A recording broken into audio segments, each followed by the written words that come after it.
The whole point of moving off-grid was safety. No neighbors, no landlords, no random people showing up at our door. Just peace, quiet, and total control over who knew where we lived. Nicole and I were both sick of city life, sick of shitty apartments and overpriced rent. So when we found a cheap, isolated cabin deep in the woods, it felt like the perfect escape. But we had one rule: never give out the address. Nicole broke it, and I think that's why they found us. We had only been living in the cabin for a few months when Nicole met some guy online. His name was Ryan. Seemed normal enough. Nice. Harmless. Then one night she casually mentioned she had invited him over. "Wait, you gave him our address?" I asked, stomach dropping. "Yeah, but it's fine," she said, brushing it off. "He's not a creep or anything." She saw my face and rolled her eyes. "It's just one guy, okay? I'll make sure he doesn't tell anyone." I wanted to argue. Wanted to remind her that the entire reason we moved out here was to avoid random men knowing where we lived. But I let it go. A mistake. Ryan came over the next evening. I stayed in my room, not in the mood to meet some guy who already didn't respect our privacy. He left after a few hours, and Nicole assured me again that it was no big deal. The next night, around 2 a.m., I woke up to a noise. Not just any noise. The sound of our front door unlocking. My body froze. We always triple locked the door. 2 deadbolts and a heavy sliding chain. I never forgot to lock it. Neither did Nicole. So how the hell was someone opening it? Then I heard footsteps. Multiple. Heavy boots moving across the hardwood floor. Not sneaking, not trying to be quiet. Just searching. I scrambled out of bed, heart slamming against my ribs. I could hear them moving through the house, rifling through drawers, knocking things over. Then, a voice. "Where's the other one?" Cold terror shot through me. They weren't here to steal. They were looking for us. I heard Nicole's door burst open, her scream. A deep voice, low and commanding. "Shut up, where's your friend?" I didn't think. I ran. Not outside, they'd see me. Not under the bed, too obvious. Instead, I threw open the hallway closet, buried myself under a pile of blankets, and went still. The footsteps got closer, moving through the house, checking rooms. I couldn't breathe. Then, the closet door swung open. I saw their boots, black, heavy, mud-streaked. They stood there for too long. I could hear their breathing. Hear them shifting, scanning the small space. Then, a hand grabbed the blankets, yanked them slightly. I felt fabric brush against my skin. Then, a siren. A moment of hesitation. The boots turned. Fast footsteps. The front door slamming open. By the time I dared to move, the house was silent. I crawled out of the closet, legs shaking. My entire body felt numb. Nicole was in the hallway, shaking, eyes wide with terror. "They were looking for us," she whispered. "They knew we were alone." The police came. We told them everything. The masks, the boots, the voices. But there were no fingerprints, no evidence. Nothing was stolen. So there was really nothing the police could do. I moved out the following week. Nicole stayed. Said it was just bad luck, said it wouldn't happen again. But I know the truth. I could never stop blaming Nicole, so our friendship ended after that. I could not get over the fact someone got our address and she was the one who gave it out. And next time, the sirens might not come fast enough. Mabel was my best friend. She was a mutt, part shepherd, part something else, with thick fur and eyes too smart for her own good. I moved off-grid to get away from people, but Mabel, she was my exception, my shadow. That's why when she came home bleeding, I knew something was wrong. Something or someone was out there, watching her, waiting. It happened on a cold November night. I had let Mabel out to roam like I always did. She never went far, just sniffed around the tree line, chasing scents only she understood. She'd come trotting back within the hour, tail wagging, eyes bright. But that night, when I called her, she didn't come. I stepped outside with a flashlight, scanning the woods, whistling. Nothing. For the first time since moving out here, a deep primal fear settled in my chest. Then, a rustling. Mabel staggered out of the woods, limping, bleeding. A long, jagged wound cut across her side, deep enough that I could see the raw flesh underneath. Not a bite, not a scrape. A knife wound. I carried her inside, my hands shaking. She was alive, but barely. I cleaned the wound, wrapped it, whispered to her that she'd be okay. But my mind was somewhere else. Someone had done this. Someone had been close enough to touch her, and that meant they had been close to me too. For weeks I was on edge. I started carrying my rifle everywhere, kept the cabin locked even during the day. Mabel never left my sight, but whoever had hurt her didn't come back, at least not right away. Then, one night I saw him. It was late, and Mabel was curled up by the fire, her side still healing. I was about to turn in for the night when I felt it, that prickling sensation on the back of my neck, like being watched. I turned toward the window, and there he was, a massive figure standing just inside the tree line, not moving, not hiding, just watching. His head was tilted slightly like he was studying Mabel. I grabbed my rifle and bolted for the door, but by the time I got outside, he was gone. That became the pattern. Every few nights, I'd see him, always in the same spot, watching. Mabel would growl low in her throat but never approached. She was scared. I could tell.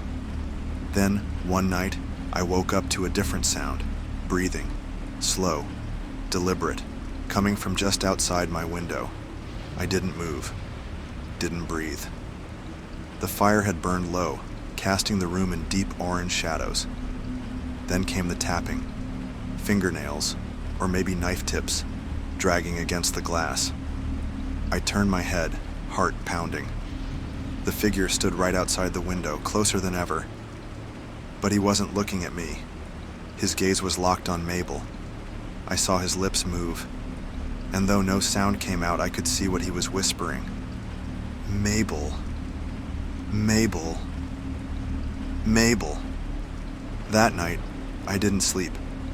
I sat in my chair with my rifle waiting for him to try something, and just before dawn, he did.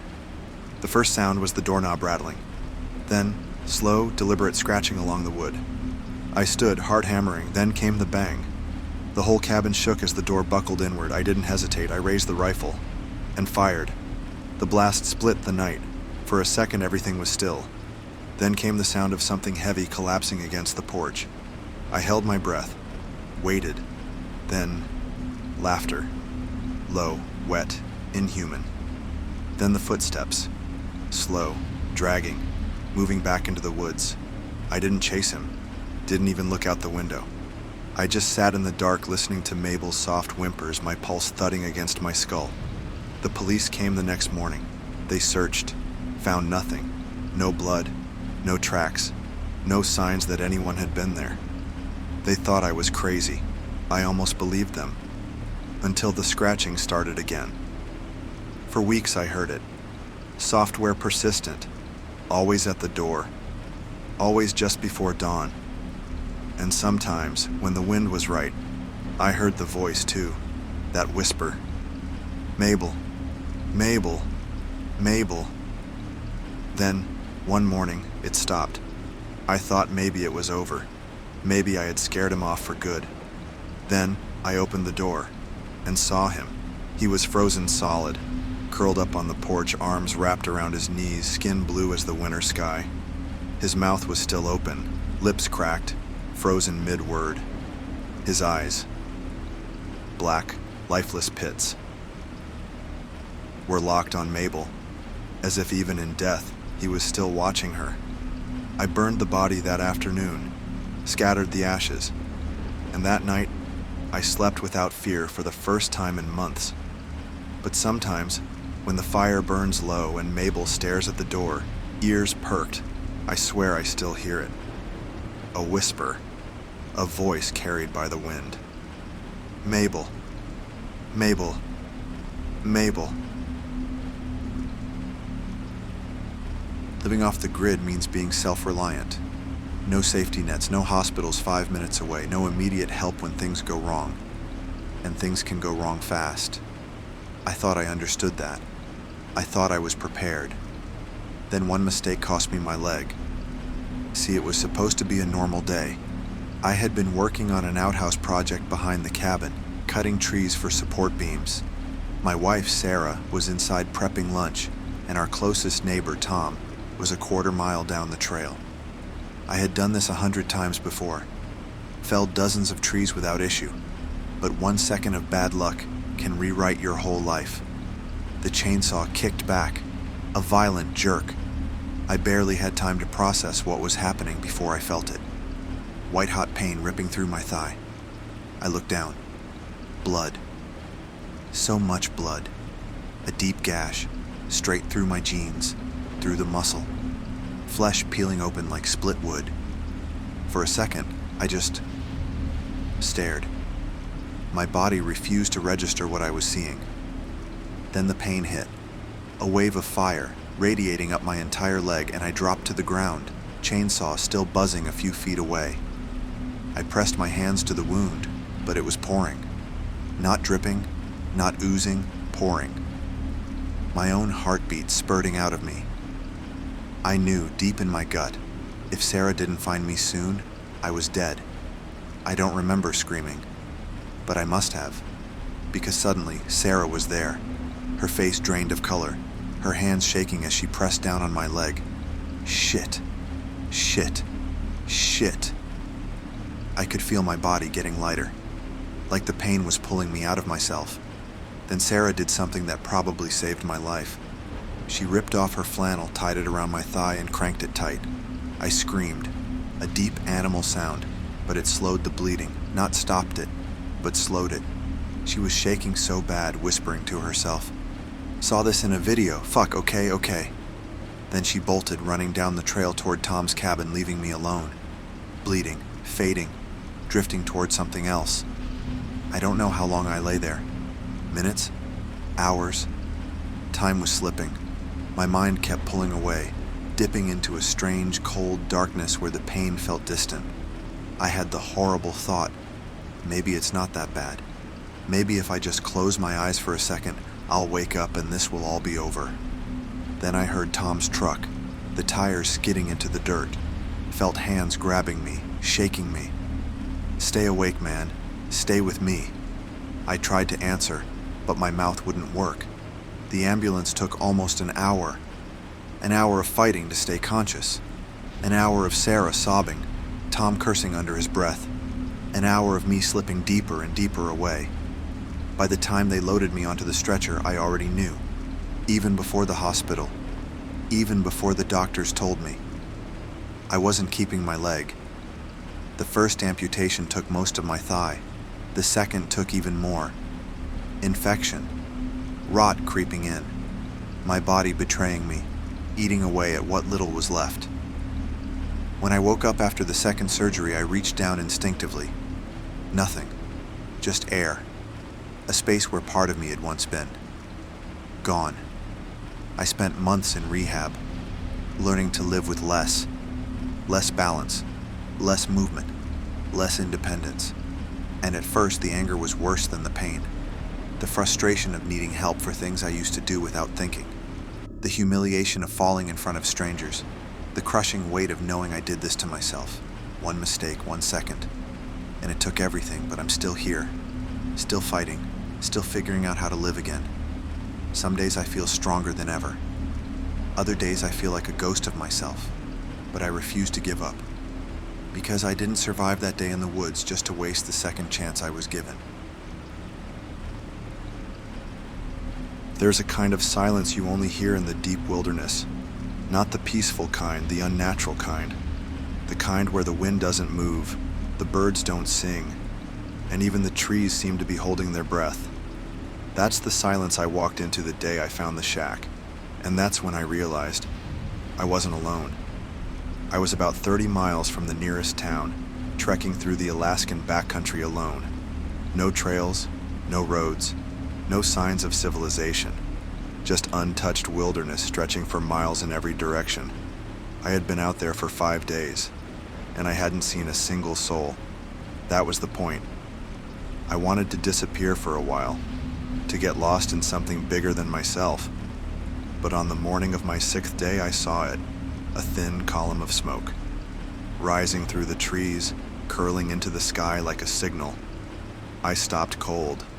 There were no cabins out here, no campsites, no one. So who the hell was out here lighting fires? Curiosity overruled caution. I followed the smoke, pushing deeper through the trees, and after about 20 minutes I saw it. A shack, old weathered wood, a sagging tin roof, windows covered with filthy sheets of plastic, and the chimney, fresh smoke billowing from it. Someone was inside. I stopped at the edge of the clearing, heart pounding. Everything in me screamed, turn around. Don't go near it. But then I saw the skulls. Dozens of small animal skulls hung from the eaves of the shack. Rabbits, foxes, maybe a few birds, picked clean and strung up like ornaments. And along the walls, carved into the old wood, were symbols. Strange, twisting, nothing I recognized.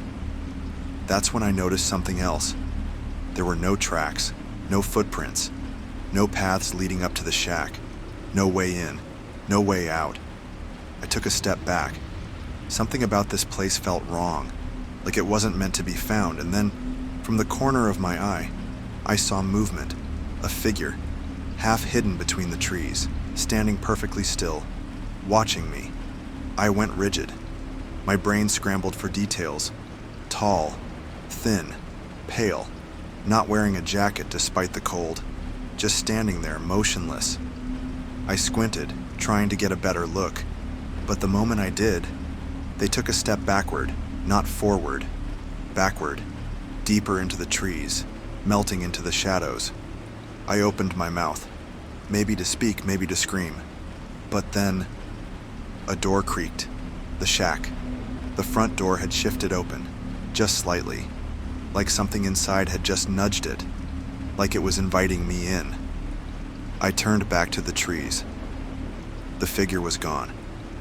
I ran. I didn't think, didn't breathe. I just turned and bolted back into the forest, running like my life depended on it. Because something told me. It did. I didn't stop for miles. When I finally did, my lungs were burning, my legs shaking. I forced myself to turn around. The woods were silent again, like nothing had ever been there, like nothing had ever been watching. But as I stood there, gasping for breath, I noticed something on my arm. A mark, right on my sleeve, a thin handprint, smudged in black ash. I made it back to town the next day, told myself I'd imagined it, that my mind had been playing tricks on me. But a week later, I woke up in the middle of the night, not to a sound, not to a nightmare, to a smell. Smoke, like something was burning, and outside my window, in the darkness, I saw a thin column of smoke rising into the sky. I was about 2 weeks into my solo survival trip when I found the camp. Deep in the wilderness, miles away from the nearest town, I had seen no one since the day I set out. That was the whole point, just me, the elements, and the challenge of living off the land for a month. Then I stumbled into the clearing and suddenly I wasn't alone anymore, or at least, I shouldn't have been. There were 3 tents, a fire still crackling in the center, fresh food sizzling over the flames, beans bubbling in a tin pot, a half-cooked fish skewered on a stick, backpacks, boots, sleeping bags.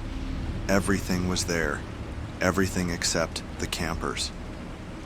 I stood at the edge of the clearing, my body locking up as I took in the scene. Nothing was overturned. No sign of struggle, no blood, no frantic footprints leading away. Just emptiness, as if the people had simply stood up and walked away, and then never came back. I should have left. Right then and there, I should have turned around and gone the other direction. But I didn't. Instead, I took a step closer, and that's when I saw the footprints.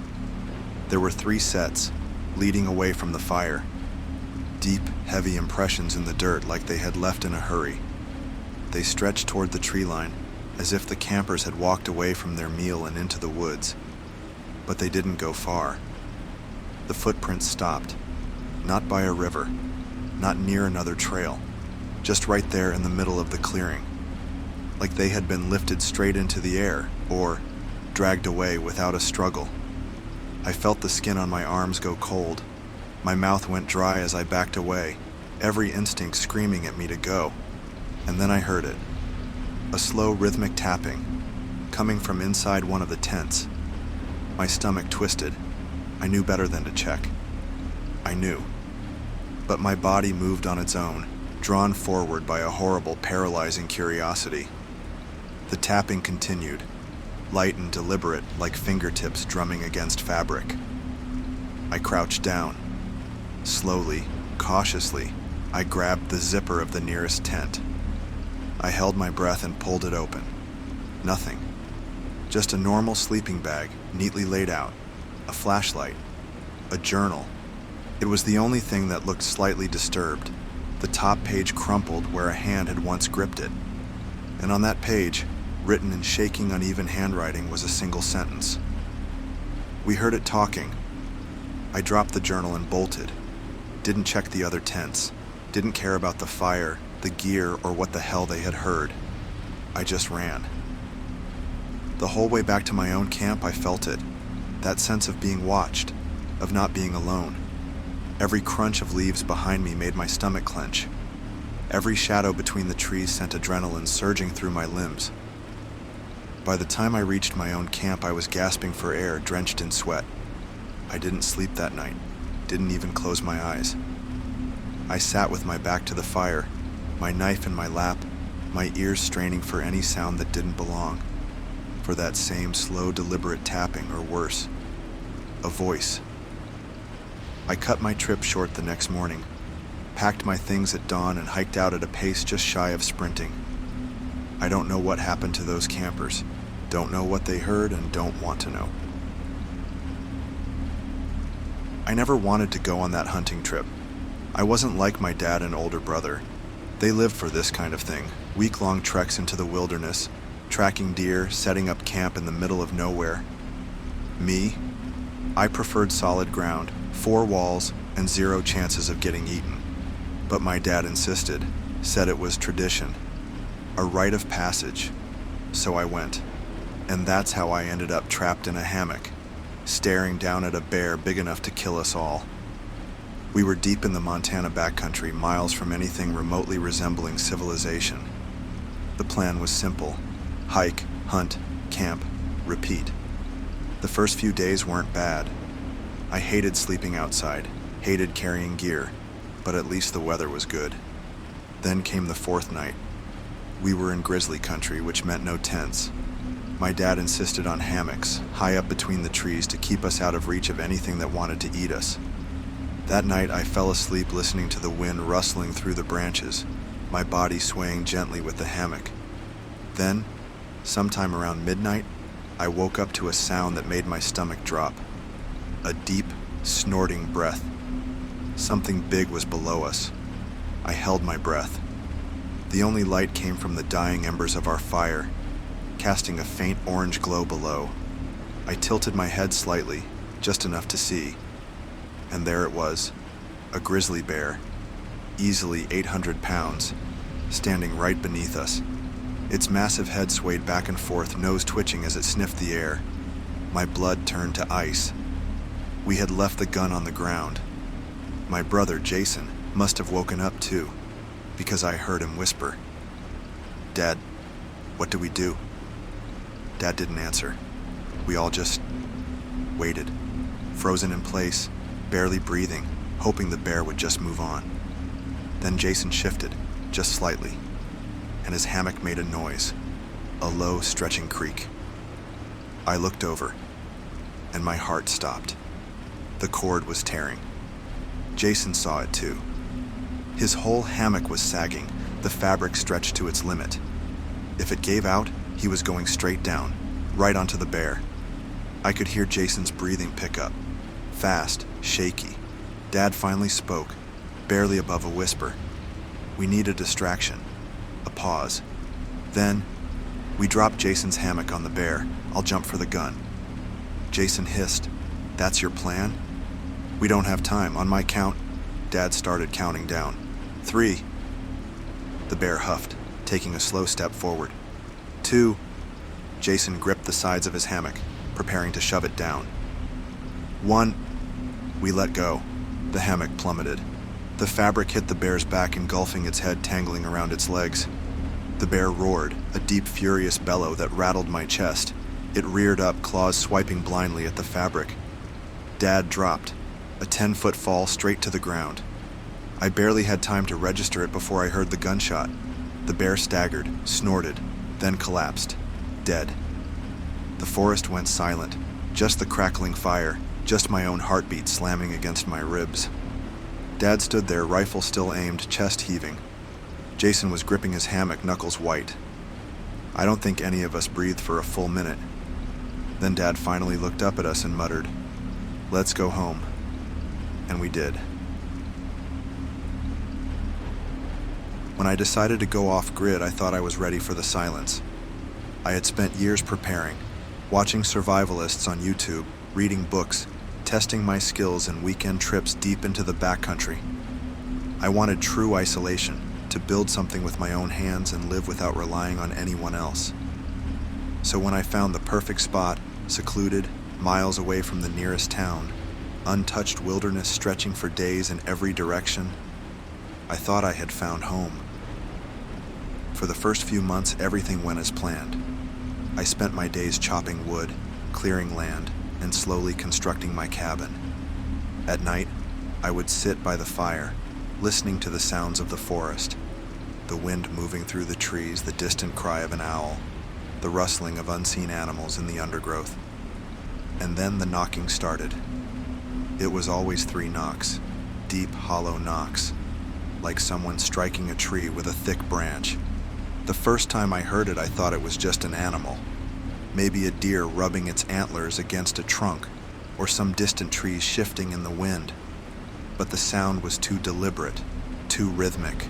3 knocks, silence. Then a few nights later, 3 more knocks, always at exactly the same time. The first few times I ignored it. It was probably just my imagination, right? The isolation messing with my head. But then one night it was closer. I had just put out my fire and climbed into my tent when 3 loud knocks. This time they came from a tree only a few yards away.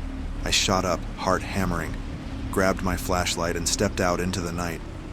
The fire had burned down to embers, the woods bathed in moonlight. I swept the light across the trees. Nothing. No movement, no footsteps, no breaking branches. But I felt something, a weight in the air pressing against my skin, like I was being watched. The next morning I searched the area. The ground was undisturbed. No footprints, no tracks, no sign that anything, human or animal, had been there. It didn't make sense. But I wasn't about to let some weird noises scare me away from my own land. I kept working, pretending it didn't bother me. But at night, when the wind died and the forest fell silent, I waited. And sure enough, knock, knock, knock. After weeks of this, I had enough. I set up trail cameras, 5 of them placed around my camp facing the trees. If something was out there, I was going to catch it. I went to bed that night feeling a little more in control. But when I woke up, every single camera was gone. Not fallen, not knocked over, gone. I searched for hours, hiking through the trees, circling my entire property. I finally found them, scattered in a perfect line through the woods. Every single one smashed to pieces. Not chewed, not torn apart like an animal had gotten to them. Crushed, like someone had picked them up and stomped them into the dirt. And next to the last broken camera, on the trunk of a massive pine, were 3 deep, deliberate gashes. Claw marks, tool marks, I didn't know, but they were fresh. That night, I didn't sleep. I didn't even go inside my tent. I sat by the fire with my rifle, staring into the trees, waiting. At some point, my eyes grew heavy. My body begged for rest. I must have drifted off because I woke up to something that made my blood run cold. Knock, knock, knock, right behind me. I turned so fast I nearly fell over. The fire was still burning low, the wood stretching out into perfect darkness, but this time I felt it. Not just being watched, being surrounded. Like whatever was out there was closer than ever. Like it was right there, just beyond the firelight. I didn't move, didn't blink. And then, a whisper. Low, unnatural. So quiet I barely heard it, but I swear to God it said, "No cameras." I left at sunrise, packed up what I could carry, and started hiking out. I didn't stop, didn't look back. 2 days later, when I finally made it back to civilization, I bought a coffee at the first diner I saw and sat there, just breathing. I told myself I'd go back eventually, that I had just imagined the voice, that the knocks were some natural phenomenon, some weird echo through the valley, that I was letting fear get the best of me. But I know one thing, I still have those broken cameras, and every single memory card was missing. Living off the grid was supposed to be peaceful. No people, no traffic, no endless noise, just me, my cabin, and the mountains. For the first 6 months, it was everything I wanted. The days were long but satisfying, chopping firewood, hunting small game, filtering water from the nearby stream. Then on the first day of winter, he showed up. A man, filthy, barefoot, half-starved, standing just beyond the tree line, watching me. And when he finally spoke, his voice was hoarse, broken. "You need to leave before nightfall." I had seen no one since I moved out here. No hikers, no hunters, no one. So the sight of him hit me like a gut punch. His skin was gray with dirt, his beard long and matted, his hands raw and cracked. His clothes, if you could call them that, were rags. Thin, torn scraps barely covering his skeletal frame. He didn't move, just stood at the edge of my clearing, staring. "What?" I called out. "You need to leave," he repeated. I took a slow step forward. "Who are you?" "They come at midnight," he rasped, "and they do not like the light." I almost laughed. Was this some kind of prank? Some lunatic lost in the mountains trying to scare me off? "Look, old man," I said, folding my arms. "I built this place myself. I'm not going anywhere." He didn't react, didn't blink. Just turned his head slightly, listening, like he could hear something I couldn't. "Then you'll hear them too," he whispered. And with that he turned and walked away, bare feet silent on the frozen ground.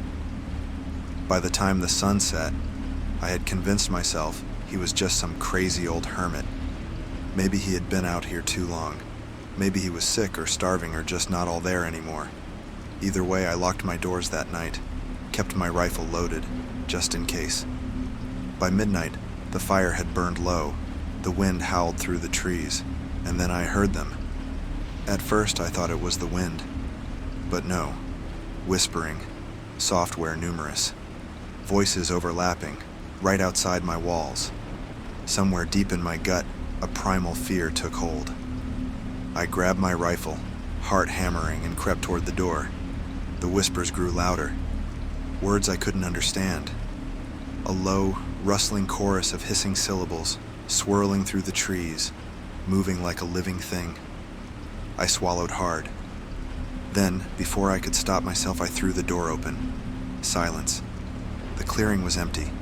No people, no animals, just the moon, casting long shadows across the snow. I stepped outside, breath fogging in the cold air. The night felt too still, too watchful. Then I saw them, the footprints, the old man's bare feet leading into the trees, and surrounding them, dozens of others, bare, identical, leading both toward and away from the cabin. A sick dread rose in my chest. I turned in a slow circle, scanning the tree line, and that's when I saw them. Shapes, pale figures standing deep in the woods, motionless, hidden between the trunks, watching. I froze. They had no eyes, no faces, just skin. Smooth, stretched skin where their features should have been. My vision blurred, my pulse slammed in my throat. Then, they moved. I don't remember slamming the door, don't remember bolting the locks, throwing the furniture against the entrance. All I remember is the sound, knuckles against wood. Not pounding, not demanding, just a soft, persistent knocking. Tap, tap, tap, a dozen hands, 100. Fingers dragging against the walls, the windows, the roof. And over it all, the whispering. Never angry, never rushed, just waiting. The night stretched into eternity. The fire died, the wind howled, and still, they waited. By the time the first gray light of dawn crept through the trees, the whispers had stopped. The knocking had faded. I waited another hour before I dared open the door, and when I did, the clearing was empty. No footprints, no figures, no sign that anything had ever been there, except for a single handprint on the cabin wall. Stretched fingers, too long, too thin, smudged in black ash, and just below it, scratched into the wood, leave. I left that morning. Didn't pack, didn't look back. I don't know who or what that old man was, but he wasn't crazy, he wasn't lying.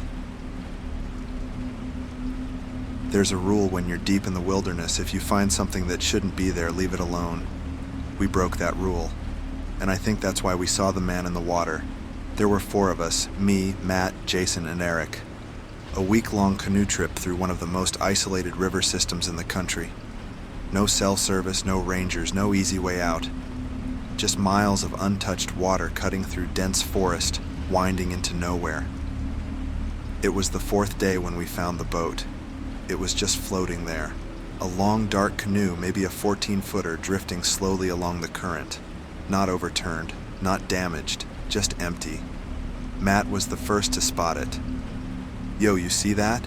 he said, paddling toward it. We all turned, squinting against the glare. It was packed with gear. A backpack, fishing rods, a tent neatly folded, even a freshly opened can of beans, half-eaten and resting on the seat, but no paddles and no person. We pulled alongside it, gripping its edge. "Maybe they fell in," Jason said. "Went for a swim and got separated." "Then where are the paddles?" Eric muttered. None of us had an answer. I grabbed the logbook lying near the bow. It was dry, perfectly intact. The pages flipped easily under my fingers, revealing meticulous handwriting. Whoever this belonged to had been keeping detailed notes of their trip. Each entry was neatly labeled with the date and time, describing weather conditions, fishing spots, small observations about the river. All of them normal, until we reached the last entry, written 1 hour ago. The 4 of us crowded around as I read it out loud. July 16th, 2:42 p.m. The forest is different here. The trees don't look right. Too tall, too close together. No wind, no sound. I haven't seen another soul for 3 days. Last night, I woke up to something brushing against the boat. Thought it was debris. Thought it was just the current. But there is no current here. I saw a man standing in the river this morning. He was facing the trees. But I don't think he was looking at them. I think he was waiting. I am leaving. I looked up. Jason was pale. This was written an hour ago. Matt scanned the trees. Then where the hell is he? We all turned, searching the dense forest on both sides of the river. Nothing. The air felt thick, heavy. And then Eric muttered, "Guys, look at the water." The river was still. It hadn't been before. We had spent days fighting against its currents, letting it guide us through rapids and bends. But here, right where we found the boat, the water was motionless. Not a ripple, not a sound. Like something had stopped it. A pit formed in my stomach. "We should go," I said. "We can't just leave it," Matt protested. "What if he's lost? What if he's not?" No one responded. Then, something tapped against the underside of our canoe. We all went rigid. A slow, deliberate sound. Tap, tap, tap, like fingers drumming against wood. I turned to Jason. "Did you feel that?" He didn't respond. His eyes were locked on the far bank. Following his gaze, I saw it too. A shape, a man, standing waist deep in the river, motionless, his head tilted slightly, not looking at us, not moving, just waiting. Eric whispered, "What the fuck?" Before he could finish, the empty boat shifted. It didn't tip, didn't rock. It just drifted backward, against the current that wasn't moving. Something was pulling it, something beneath it. I grabbed my paddle and shoved it into the water, pushing away from the drifting boat as fast as I could. "Go! Go!" The others snapped out of it, paddling hard as we backed away. The empty canoe kept floating backward, disappearing into the trees where the river narrowed into shadow. And as it vanished, the man in the water followed. Not swimming, not walking, just sinking. Lower, lower, until he was gone. We didn't stop paddling for an hour. When we finally did, we sat in silence, catching our breath, not looking at each other. Jason finally spoke. "Did we just leave him?" No one answered. We didn't talk about it again. We just finished our trip, made it back to civilization, and tried to forget. But sometimes when I close my eyes, I still see him. That man, standing in the water,